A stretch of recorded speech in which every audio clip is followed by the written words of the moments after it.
You probably think saying thank you is just about being polite. It is a social reflex, a lesson ingrained in us since kindergarten, something we mutter when a stranger holds a door open. But what if I told you that thank you is actually a dormant superpower? What if gratitude isn't just a passive, fleeting emotion, but a precise neurological tool that can physically restructure the gray matter in your head? The scientific evidence we have right now is genuinely shocking. It proves that the act of being thankful is one of the most potent, yet criminally overlooked weapons you have to dismantle anxiety and rewire your existence. We are going to look at the biology of a miracle. Stay with me, because what you are about to learn will change how you view your own mind forever. Let's be honest about the baseline. For a lot of us, modern life feels like a siege. We are bombarded by an infinite scroll of information. We are hooked up to a 24-hour news cycle that monetizes disaster. We live in a digital ecosystem designed to make us compare our blooper reels to everyone else's highlight reels. This constant low-level hum of not enough leaves us paralyzed by stress and burnout. It feels like running on a treadmill where the speed keeps increasing, but the stop button is broken. Here is the kicker.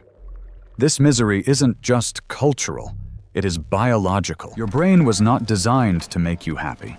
It was designed to keep you alive. We are operating with an evolutionary hangover known as the negativity bias. Think of your brain like a survival machine. Thousands of years ago, if our ancestors missed a beautiful sunset, it was a shame. But if they missed the rustle of a saber-toothed tiger in the bushes, they were dead. So the human brain evolved to operate on a simple principle.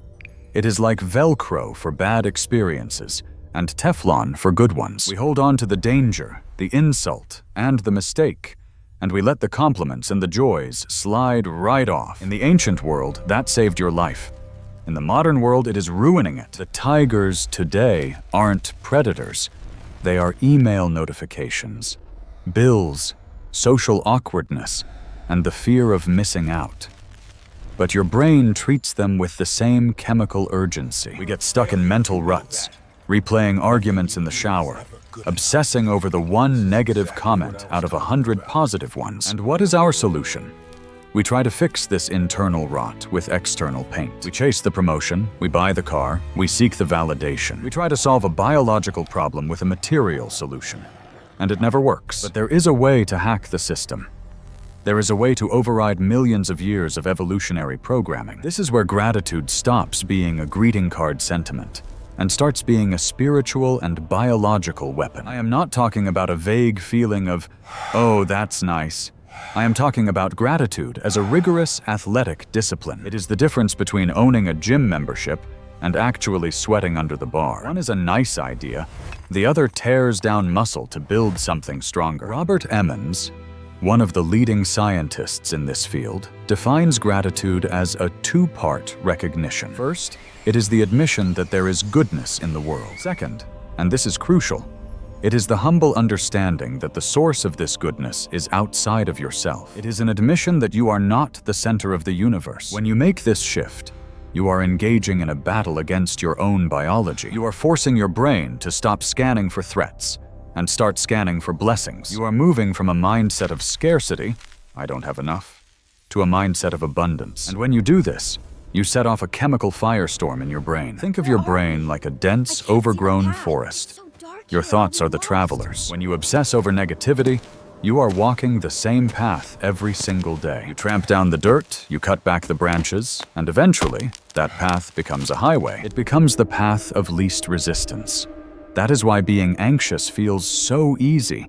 It's a super highway. Practicing gratitude is like grabbing a machete and turning into the thick brush to carve a new path. At first, it is exhausting. You have to fight through the weeds of your default negativity. But every time you stop to write down what you are thankful for, every time you pause to savor a moment, you clear that path a little more. This is called neuroplasticity. You are literally engaging in the architectural remodeling of your brain, and we can see this happening.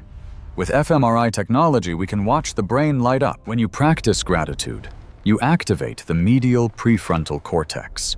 This is the CEO of your brain. It handles decision-making, emotional regulation, and empathy. When this area gets stronger, you get better at managing your emotions. You become less reactive and more responsive.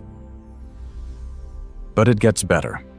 Gratitude triggers the release of the happiness cocktail, dopamine and serotonin. Dopamine is the reward chemical.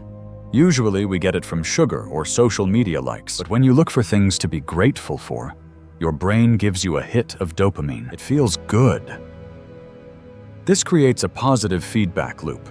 Your brain starts to realize, hey, looking for the good stuff feels rewarding, so it starts looking for more. Then you have serotonin, the mood stabilizer.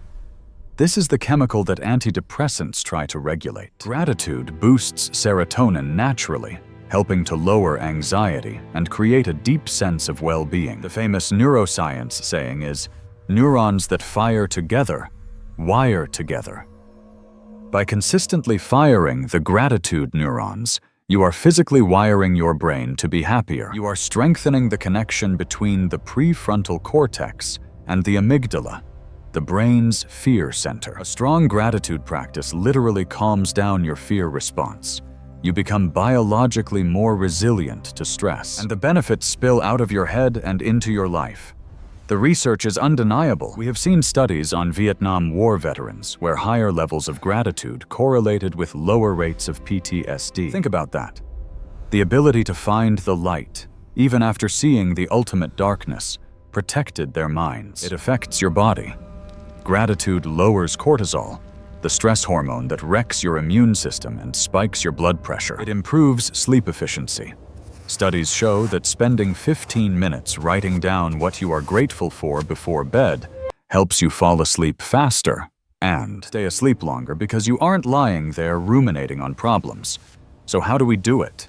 How do we build this muscle? Because knowing the science is useless if you don't do the reps. First, get a gratitude journal. But you have to do it right.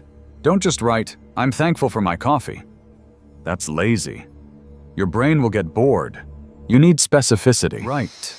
I am thankful for the warmth of the coffee cup in my hands this morning because it grounded me in the moment.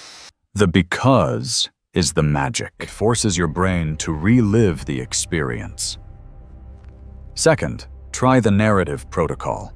This comes from neuroscientist Andrew Huberman. Instead of just listing things, think about a time someone was incredibly grateful to you, or a time you watched a powerful act of gratitude between two other people. Close your eyes and relive that story. Feel the emotion of it. This narrative approach lights up the gratitude circuits like a Christmas tree. Third, the gratitude letter. Think of someone who changed your life, who you never properly thanked. Write them a letter. Be specific. Tell them exactly what they did and how it shaped you. Then, and this is the hard part, read it to them. The data shows this creates a massive spike in happiness that can last for a month. We used to think gratitude was just a nice thing to do. Now we know it is a survival mechanism for the modern age. It is a way to take the wheel of your own mind. It is a spiritual discipline that is backed by hard neuroscience. So here is my challenge to you. Don't just consume this content. Act on it. Right now, in the comments below, I want you to write down one specific thing you are grateful for today, and tell me why. Don't overthink it. Just start the engine. Let's create a wave of dopamine right here in the comment section. You have the power to change your brain. It starts with 2 words: thank you.